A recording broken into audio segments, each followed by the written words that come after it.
She had only just stepped through the door, suitcase still in hand, when Lucas's eyes narrowed.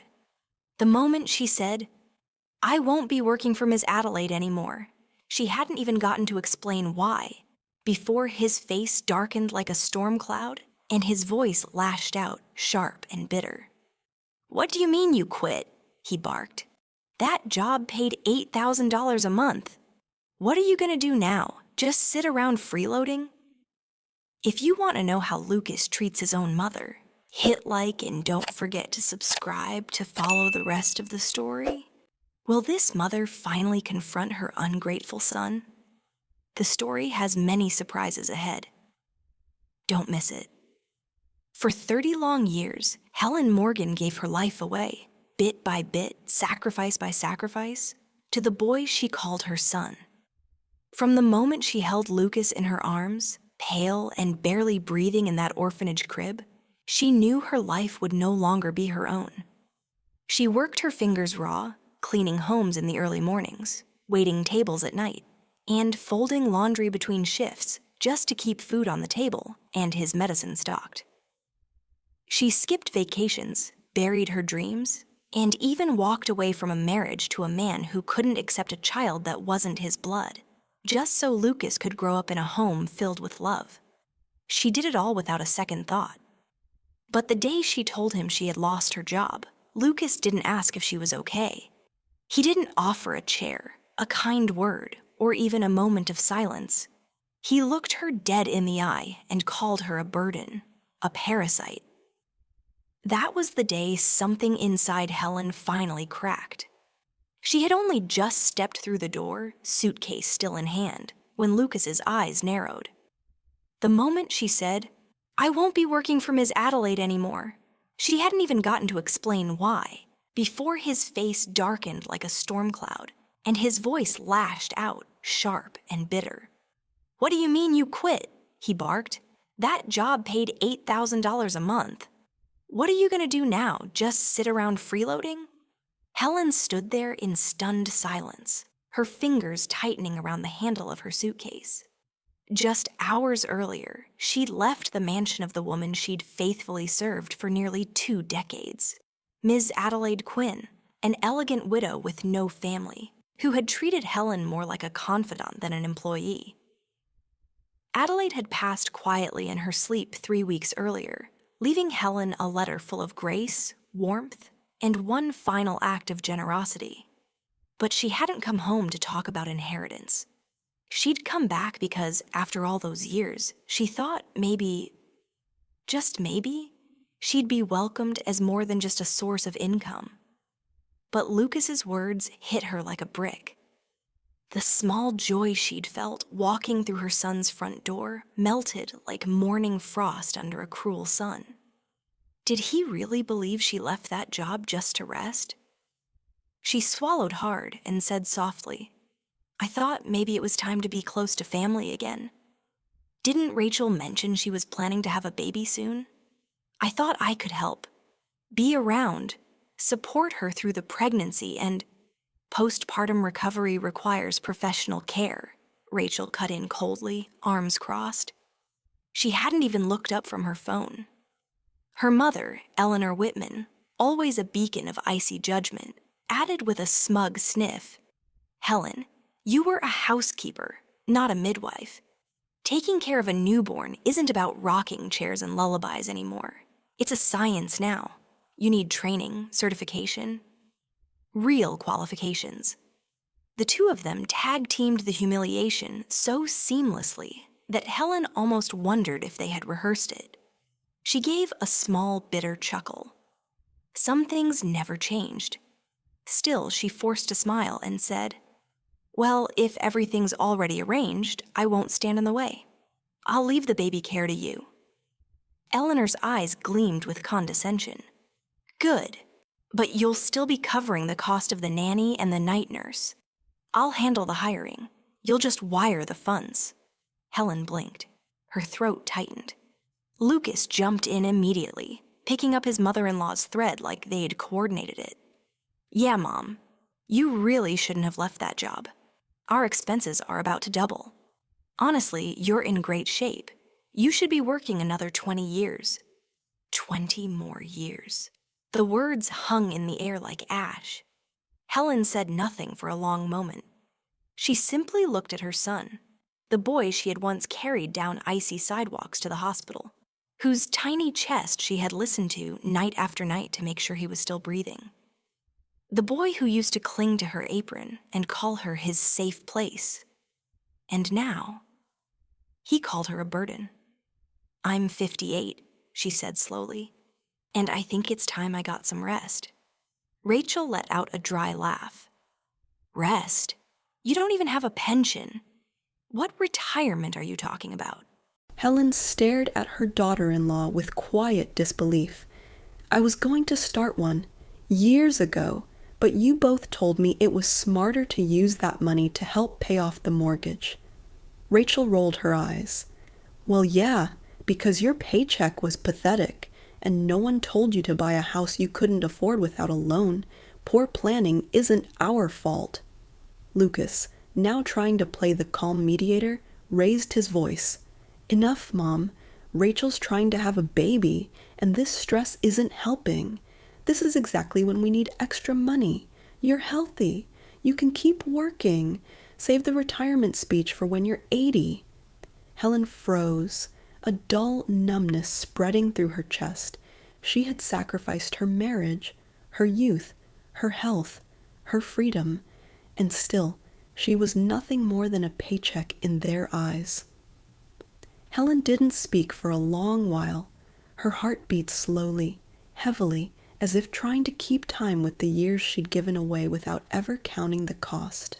Her mind wandered back to the nights she'd worked double shifts, sneaking sips of stale coffee in the pantry while ironing uniforms, back to the days when Lucas was in college, and Rachel would whisper sharp little jabs about his modest background at family dinners. To those years when she swallowed her pride so Lucas could feel like he belonged beside her glittering in-laws.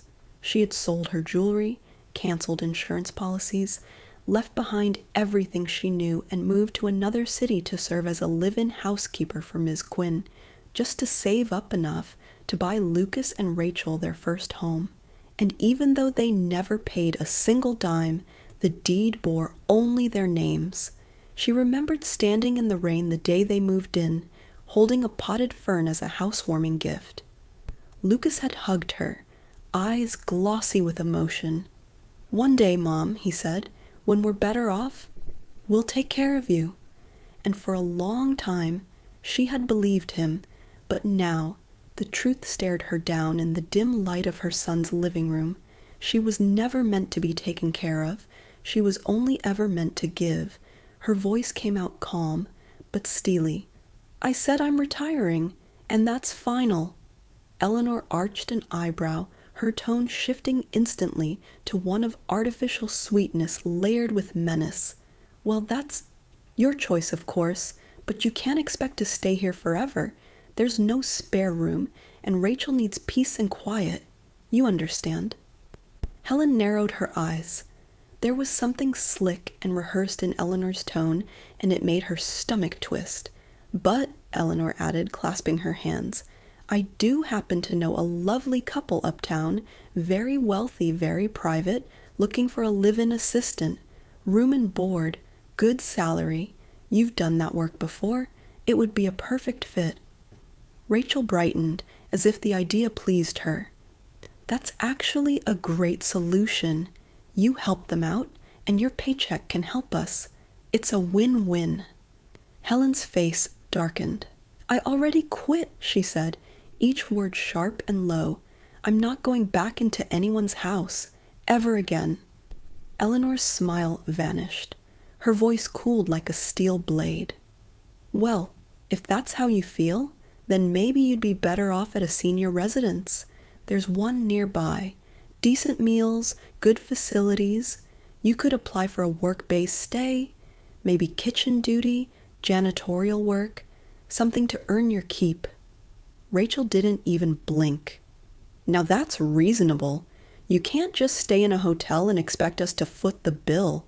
At least in assisted living, you'd be pulling your own weight." The rage that simmered in Helen's chest burned hot, but she didn't let it show. She just turned to Lucas. He stepped forward, eyes bloodshot, voice trembling with rage. "You owe me, Helen. You owe me for the rest of your life." For a moment, and the room was silent, except for the hum of the refrigerator. "You think that's acceptable?" she asked quietly. "Sending your own mother off to mop floors just to eat?" Lucas avoided her eyes. "Mom, you've always said you wanted to be independent. This is the dignified way to do that. We don't owe each other anything." He pulled out his phone. "There's an opening. I already called. You could move in as early as tonight." Helen watched as her son, her boy, the one she'd chosen to love as her own, dialed the number without hesitation. Something broke loose inside her. Her hands trembled, but her voice was steady. "Lucas, I gave everything I had to raise you, every cent, every ounce of strength, and this is how you repay me? You see me as a burden to be shuffled off, out of sight, like a bag of laundry you don't want to deal with?" A flicker of guilt passed over his face. Then came the fury. He kicked over her suitcase, sending it crashing to the floor. "You think you suffered? That was your choice. You ruined my life when you divorced Dad. We could have been rich.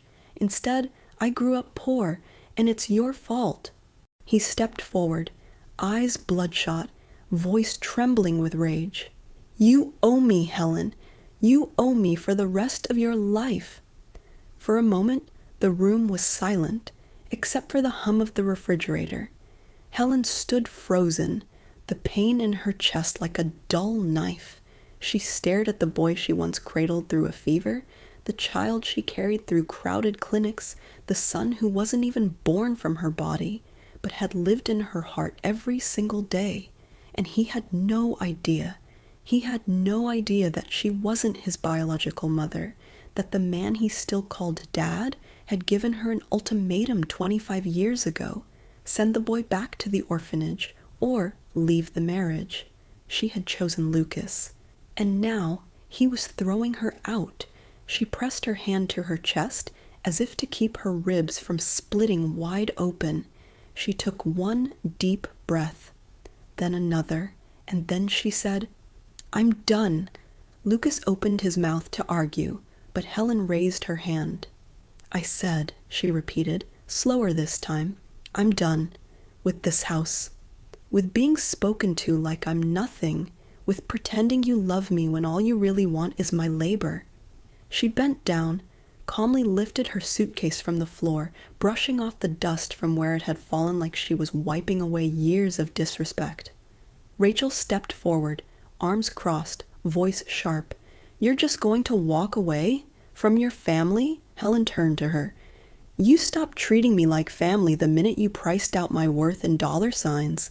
From the moment I said I wasn't working anymore, you looked at me like I had no value left." Eleanor's voice snapped like a whip. "This is absurd. Lucas is your son. You're responsible for his future. You don't get to just wash your hands and disappear." Helen let out a quiet, humorless laugh.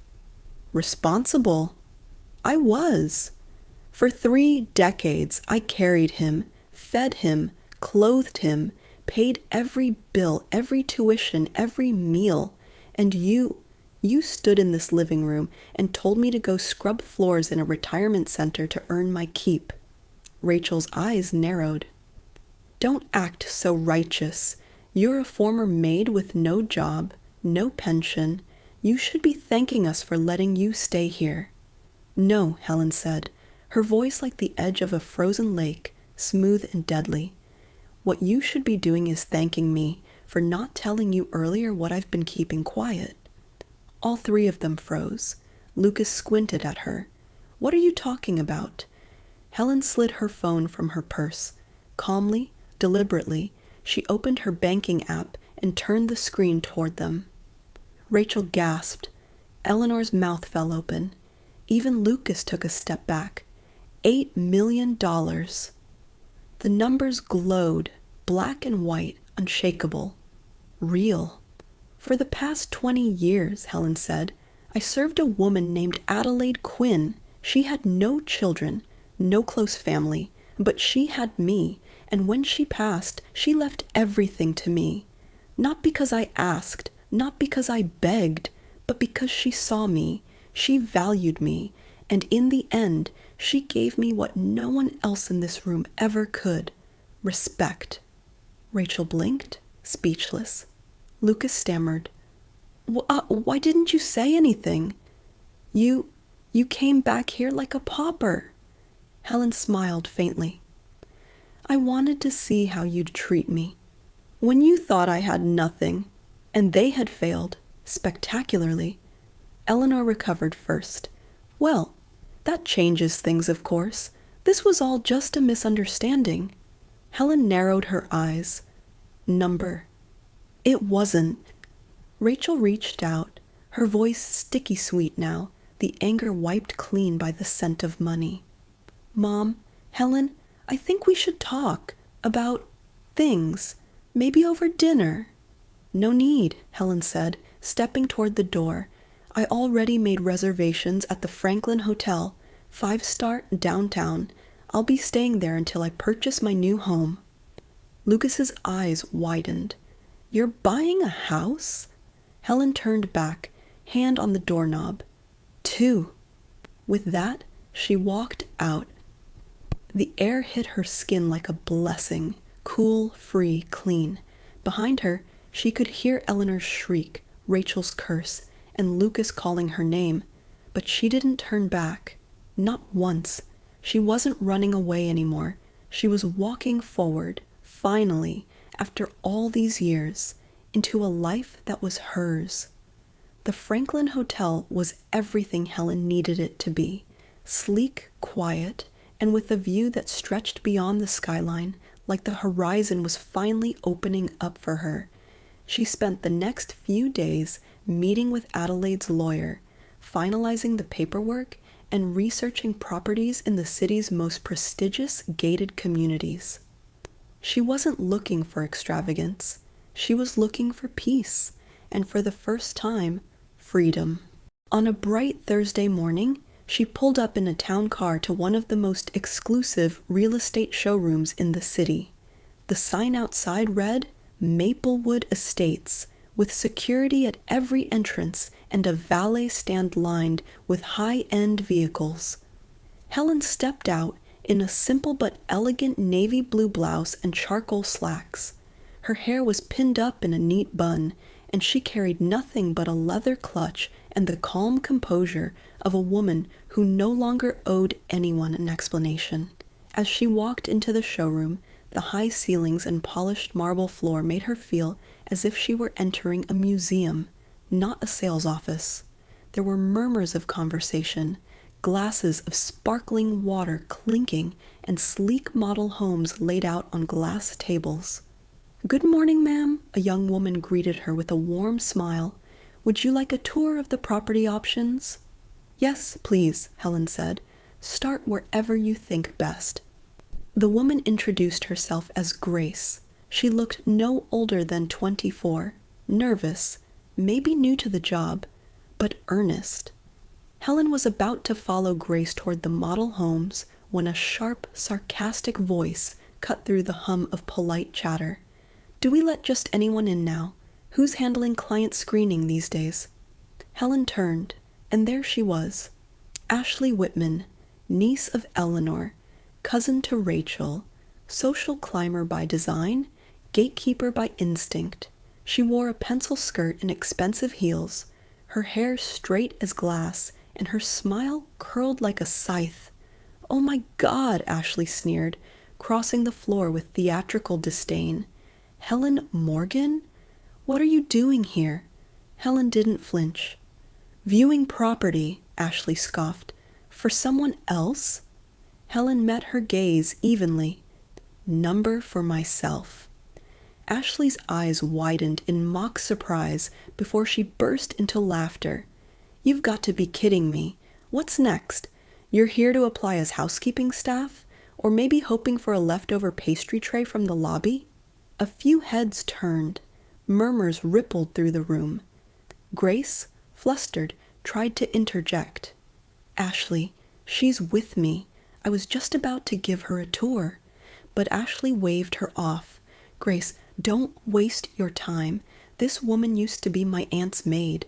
She's just here to wander around and soak up the air conditioning. Trust me. Helen said nothing. She didn't need to, because Grace, young, unsure, but quietly brave, stood a little taller. I don't care what she used to be, she said. She's a registered client, and I'll continue assisting her. Ashley's nostrils flared. Fine, waste your time, but don't come crying when she ghosts you. She turned to the 2 security guards near the entrance and waved a hand. Escort her out, now. But just as they started walking toward Helen, a man in a pressed navy suit and polished shoes appeared from an office in the back. His tone was crisp and professional. What seems to be the issue here? Ashley immediately launched into a rant. Mr. Stone, this woman is faking her way through a buyer's tour. She's not qualified. She's just... I'm here to see property, Helen interrupted, calm and firm. I provided documentation at the front desk. Mr. Stone, Bradley, the showroom manager, tilted his head. Let's confirm that. Helen opened her clutch, pulled out a folder, and handed it over. Ashley yanked it from Bradley's hands before he could look. She flipped it open and let out a theatrical gasp. $5 million in a checking account, she said, holding the paper up like a courtroom exhibit. Oh, please, this is a joke. Actually, Helen said, pulling out her phone, I think this will clear things up. She opened her banking app and displayed the screen. Grace leaned in first, then Bradley, then a few others nearby. $8.2 million. The room fell silent. Even the music from the showroom speakers seemed to quiet. Ashley's face drained of color. Bradley coughed into his fist, suddenly deferential. Ms. Morgan, we deeply apologize for this misunderstanding. You are, of course, welcome here. I'll assign our most experienced client advisor to you right away. No need, Helen said, smiling softly. Grace has been lovely. I'd like her to handle the sale. Ashley stood frozen, her confidence cracking like thin ice. Enjoy the tour, Helen said, brushing past her with effortless grace. Helen followed Grace toward the center of the showroom where the miniature models of the luxury villas stood, each one encased in glass and glowing under soft, curated lighting. She didn't rush. She took her time, walking with the ease of a woman who no longer had anything to prove. They paused before a sleek, modern villa design, soaring ceilings, a wrap-around garden, a sunroom that bathed the space in natural light. This one, Grace said, her voice soft, reverent, is our top listing, fully furnished, ready for immediate move-in. A lot of our clients say it feels like stepping into a dream, Helen smiled, her eyes tracing the clean lines of the model. It feels like coming home. Grace blinked. Would you like to tour the full-size unit?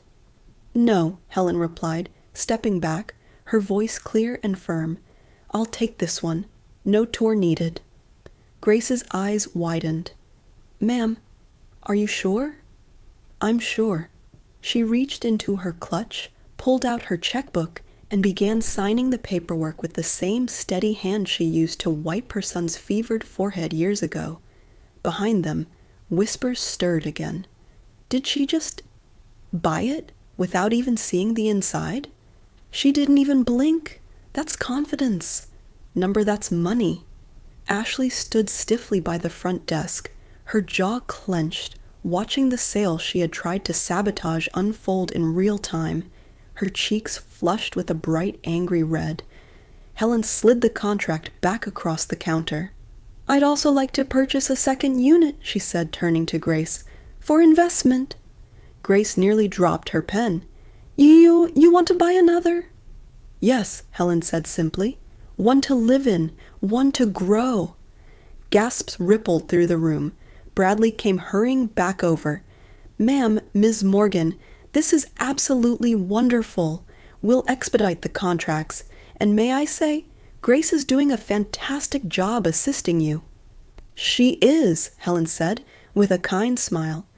"She should be recognized for it." Ashley muttered something under her breath, but Helen didn't acknowledge her. Instead, she turned to Grace again. "I have a small request," she said. "Before I finalize the second purchase, I'd like your manager to handle something for me." Bradley leaned in attentively. "Of course. Anything." Helen didn't raise her voice. She didn't even look angry. Her tone was composed, cool, steady. "I'd like your team to formally address the behavior of Ms. Whitman." She nodded toward Ashley, who stiffened like someone had just pulled a string in her spine. "She publicly humiliated me, questioned my credibility, and tried to have me removed. I won't accept that kind of treatment, not for myself, and certainly not for future clients who might not have a banking app to back them up." Bradley's jaw tensed. "Understood." He turned sharply. "Ashley!" Ashley tried to speak, but he cut her off. "Apologize. Now." She blinked at him, defiant, but he didn't flinch. She began, then faltered. Her voice came out tight. "I'm sorry." "To who?" Bradley asked. Ashley's voice was a whisper now. "I'm sorry, Ms. Morgan." Helen didn't respond. She simply looked at her, steady and quiet, until Ashley turned away, her face burning.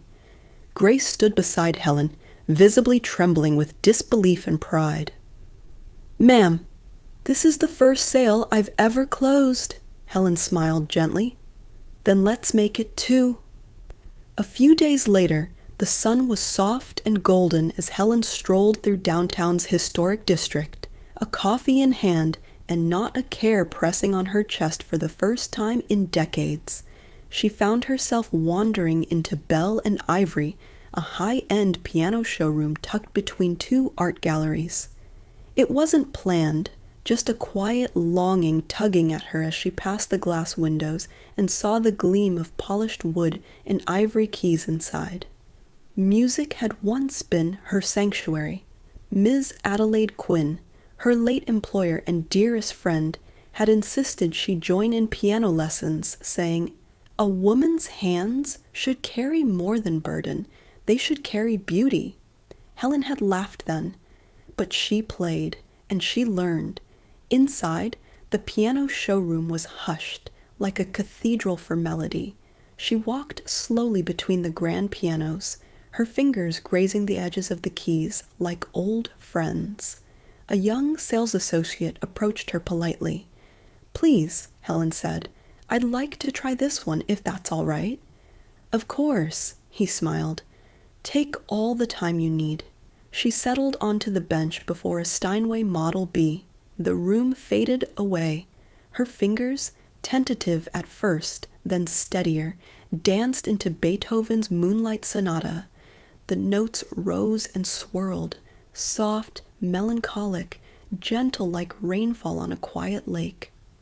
But the moment she struck the final note, a harsh voice shattered the silence behind her. "Well, that was something." Helen looked up. Eleanor Whitman, again, surrounded by a group of well-dressed women, sunglasses perched high on their heads, handbags worth more than most used cars. And standing beside Eleanor, hair pulled into a proud bun and lips curled in mock amusement, was none other than Mildred, her longtime friend and venomous echo chamber. "You should wipe down those keys, darling," Mildred said, loud enough for the room to hear. "God knows where those hands have been. Weren't you in housekeeping?" The group snickered. Helen didn't flinch. The young associate returned, cheeks flushed, clearly rattled. "Ma'am," he said gently, "please feel free to continue." "That was honestly beautiful." Eleanor let out a theatrical sigh. "So we're just letting anyone bang on the pianos now? No standards anymore?" "I'm here to buy," Helen replied. rising slowly, her voice clear. "Not to beg," Mildred scoffed. "Sure you are." Another of Eleanor's friends chimed in with a cruel smile. "People like her come in to play pretend. They sit, they play, then they vanish before the invoice hits the table." Helen turned to the young associate. "I'll take this one." He blinked. "Pardon?" "This piano," she repeated. "Wrap it up. Deliver it to my villa by Friday. I'll pay in full now." The room went silent. Eleanor's smile cracked. Mildred's smirk faded into confusion. The associate fumbled for his clipboard. "Yes, ma'am, right away." Helen handed him her card. The screen blinked green. Transaction approved. He stared at the receipt, his voice trembling. "Would you like the name on the invoice to be—" "Yes," Helen said, gently taking the pen. She signed with elegant strokes, "Helen Morgan." Mildred's jaw dropped. "Wait, you bought that villa?" Helen looked at her coolly. "Which one?" Mildred's eyes darted to Eleanor, then back. "You mean, those villas are yours?" "Yes," Helen said calmly. "Legally, fully paid, contracts filed." Eleanor stepped forward, her voice lower now. But you were just a housekeeper. Where did you get that kind of money?" Helen turned slowly. "From a woman who valued me more than her own blood ever did. Every dollar I have is clean, earned, gifted. And unlike some people in this room, I never needed to marry into power or hide behind someone else's fortune." The group recoiled. Mildred barked out, desperate. "She's probably a scammer. These types, cleaners, caretakers, they know how to charm lonely old folks and weasel into their wills. Disgusting." Before Helen could respond, a woman, standing quietly in the back, a stranger, stepped forward. "Excuse me," the woman said. "My mother was cared for by a live-in assistant in her final years. That assistant became like family. She read to her every night, held her hand when we couldn't. She didn't take advantage. She gave comfort." She turned to Helen. "Don't let their poison touch you. Some of us see you." Helen's throat tightened. She placed her hand over her heart. "Thank you." Then, calmly, she turned to Eleanor and her entourage. "Do you know what it costs to shame a woman who's already survived every kind of silence, rejection, and heartbreak?" She stepped closer. "Everything. Because we don't stay quiet anymore, and we don't stay poor." It had been only a week since Helen moved into her new villa, a home filled not with luxury but with peace. Mornings began with sunlight pouring through the tall windows and ended with soft jazz echoing through the halls. She painted in the garden. She read books she never had time for. She made coffee just the way she liked it, and no one ever asked her to make another cup. For the first time in her life, her time was hers. But peace doesn't last long when ghosts still cling to your name. It began with whispers, a neighbor avoiding her eyes, a young man at the cafe staring a second too long. Then a cashier hesitated as she handed Helen her change. Something had shifted. Then, one afternoon, Helen's phone rang. It was Grace, the young realtor who had helped her purchase the villa. "Helen," she said gently, "I just wanted to say, I support you. I know who you really are. Please don't let the internet get to you." Helen blinked. "What internet?" There was a pause. "You haven't seen?" Grace sent her a link. Helen clicked. It was a live stream on a popular platform with millions of users. The channel's name, How My Mother Abandoned Me, Lucas Morgan's story. Her breath caught. There he was. Lucas, her son, her once tender boy, now sitting in front of a ring light with a sorrowful expression and a carefully wrinkled t-shirt. "My mother," he said into the camera, "used to say I was her whole world, but the second she came into money, she cut me off like I was nothing." He sniffled, let a tear roll down his cheek. "She says I'm ungrateful, but I was the one left behind. She moved into a mansion while I was struggling to pay rent. I don't want her money. I just want her to say I matter. Thousands of comments poured in. She's heartless. Money changed her. No child deserves this. Helen's stomach twisted. She didn't even know what stung more, the lies or how easily strangers had believed them. Lucas had crafted a perfect victim story, and it was working. Each stream drew more viewers. He started selling merchandise, accepting pity donations. His followers flooded her name into comment sections with hashtags like #HeartlessMother and #LoveLost. He even said, "When I got married, she gave nothing. When my wife got pregnant, she offered no support, and now she won't even speak to me." Helen sat in silence, watching. He had taken her silence, her distance, and weaponized it, but she was done letting others write her story. That night, she did something that terrified and liberated her in equal measure. She registered a live stream account, her username, The Mother You Forgot. She entered his stream quietly, an anonymous viewer. Then she sent a donation, $5,000. The chat exploded. Lucas's eyes lit up. What the? Who?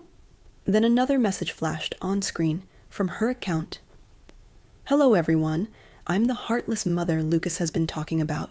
If you'd like the full story, come hear it. I'm live now, and tonight I'm giving away $100,000 in cash gifts to show that truth always speaks louder than pity." The viewer count plummeted from Lucas's stream. Within seconds, thousands switched over to hers. Helen sat there, camera on, her silver hair pinned back, her living room softly lit behind her. She didn't look like a villain. She looked like someone who had carried the weight of the world and still stood tall. She smiled gently into the lens. Then she began. "I did not cut off my son because I stopped loving him. I walked away when I realized he no longer saw me as a mother, but as a wallet with a heartbeat. Let me tell you the truth." The comments came pouring in. She told them about the years of sacrifice, about cleaning floors until her hands cracked, about buying the home he and his wife now lived in, only to be told she was unwelcome. She showed hospital bills, school tuition records, grocery receipts, old photos. She even uploaded the legal trust document left to her by Miss Adelaide Quinn. $8 million, every cent earned through loyalty, care, and years of service. Still, a few skeptics lingered. Why would a mother ever abandon her child? So she answered, "Because he wasn't my child, not by blood. I adopted Lucas when he was a year old. He was abandoned in a dumpster by his birth parents, born with a heart defect. I found him while volunteering at a shelter. I raised him, chose him, loved him more than life itself. I gave up everything so he could have a future. And in the end, he turned around and told me I owed him more." Then she played the audio recording, Lucas's voice, captured by accident on a household security system. "Maybe she can get a job as a live-in for some old rich guy," he'd said. "At least that way, she can keep sending us money." The chat exploded. The tide turned. This isn't abandonment. This is survival. He wanted her to serve him forever. "Ma'am, you're not cold. You're courageous." Helen watched quietly, a single tear sliding down her cheek, not from pain this time, but from release. Then she leaned into the camera. "I didn't want to tell this story, but I had to, because there are women out there, mothers, caretakers, sisters, who give everything, and one day they wake up, invisible. I'm here to say, you matter. Your love is not a debt. Your worth is not measured in paychecks, and your silence doesn't have to be your ending." Lucas's downfall came faster than Helen could have predicted. Within 24 hours of her live stream, his comments section, once filled with teary emojis and messages of sympathy, had turned against him like a tide pulled by truth. "You lied to us. You tried to destroy the woman who saved your life. You don't need a mother. You need a conscience." People began digging. Screenshots of his older posts surfaced, him bragging about the new car Helen had paid for, his honeymoon in Paris she'd funded, the house that bore only his and Rachel's names, despite being purchased entirely with Helen's money.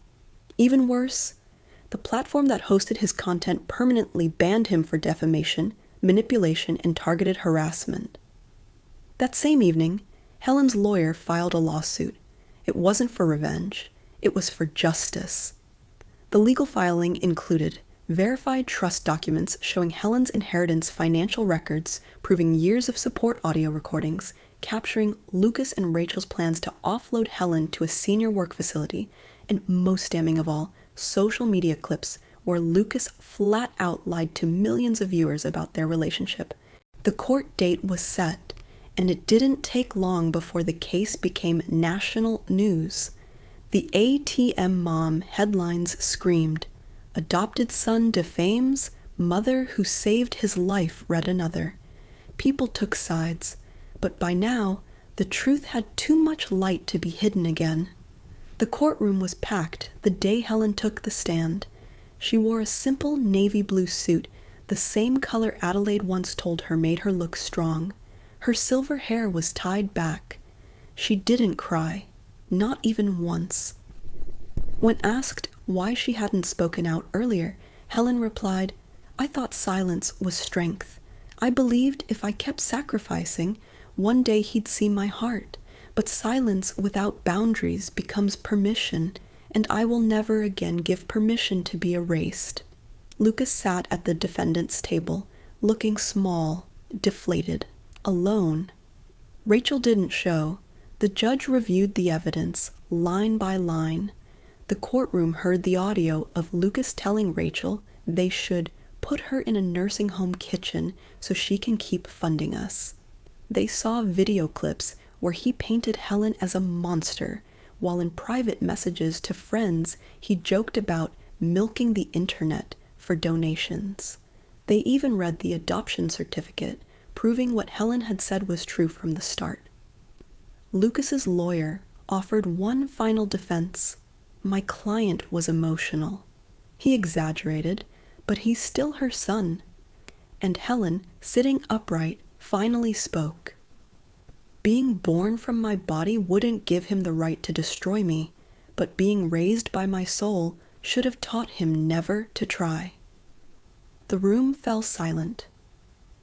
When the verdict was delivered, the judge's voice echoed like a song of long overdue justice. The court finds in favor of the plaintiff, Ms. Helen Morgan. The defendant is hereby ordered to pay $850,000 in damages, cover all legal fees, issue a formal public apology, and is prohibited from any further defamation via media or in person.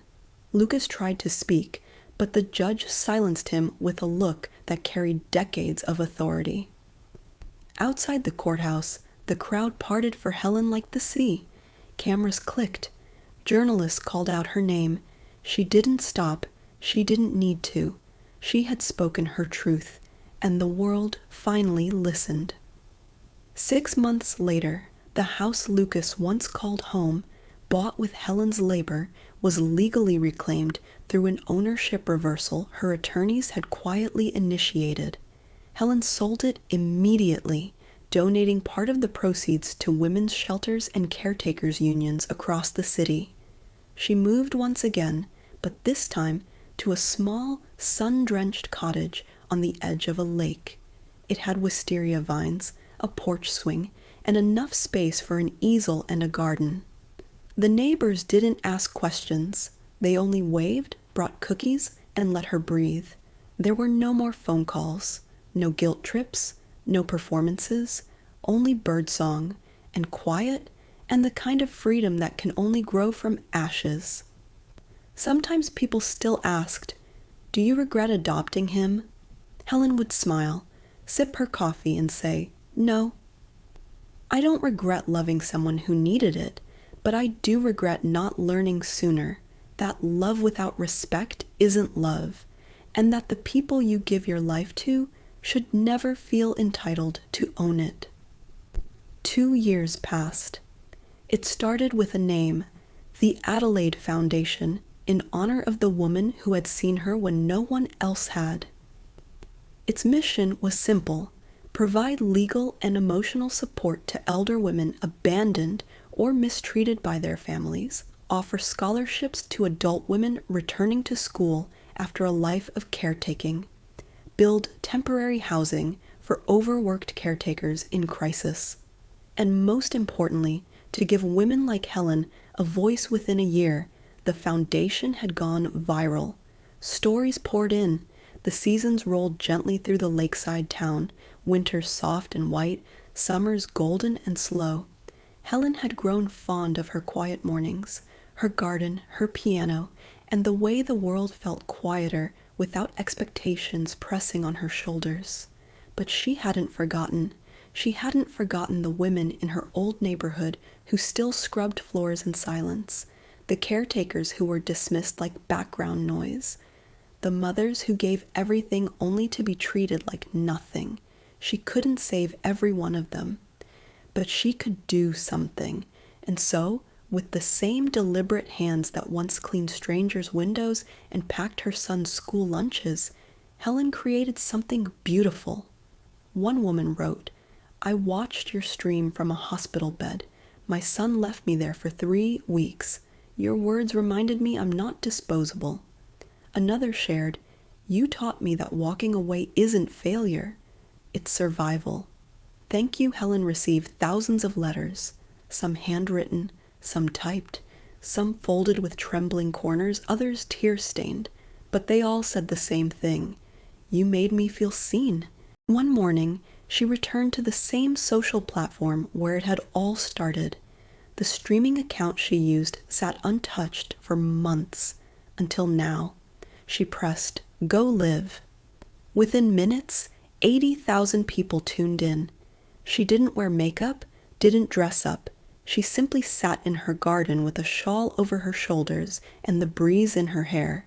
She smiled into the camera, warm and gentle. "Good morning," she said. "It's been a while. Some of you have asked how I've been.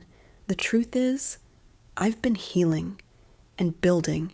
I didn't set out to become anyone's symbol. I just wanted peace. But in the process, I realized there are thousands of women like me, women who gave everything, and now feel invisible. To every woman who's ever been told she's too old, or too used up, or too quiet to matter, let me say this clearly. You matter. Your years weren't wasted. Your sacrifices weren't for nothing, and it's never too late to live for yourself." The chat lit up. Hearts, flowers, messages that poured in like rain. "You changed my life. I left an abusive son because of you. I started painting again. You gave me hope," Helen continued. "My story ended in peace. But that wasn't luck. That was choice. I chose to stop bleeding for people who'd never offer a bandage. I chose to walk away from guilt masquerading as love, and I chose finally to live. So if you're watching this from a small room where no one hears your voice, this is your sign. It's okay to say no. It's okay to want more. And it's never too late to be your own beginning." Her final words rang clear, warm and fierce. "I was never just a housekeeper. I was never just a mother. I was a woman who survived. And that, my friends, is something worth applauding." The screen faded to black, but her legacy, it didn't. The Adelaide Foundation grew into a national network. Helen began speaking at conferences, writing essays, funding housing programs. A Netflix documentary was produced about her story. Even Lucas, now lost in the noise of the world, became a cautionary tale about entitlement, manipulation, and the price of exploiting someone's love. But Helen never mentioned his name again. She had closed that door, not in bitterness, but in truth. Now, when people asked her what she did for a living, she simply replied, "I plant seeds, seeds of dignity, of truth, of courage." And with every woman she helped, every life she touched, she proved one thing. There is nothing more powerful than a woman who finally belongs to herself. If Helen's story moved you, leave a comment below. Tell us what part touched you the most. Like this story, to show support for women who've walked a hard road in silence, and subscribe to our channel to hear more real stories that deserve to be heard, because sometimes the quietest voices have the most powerful things to say.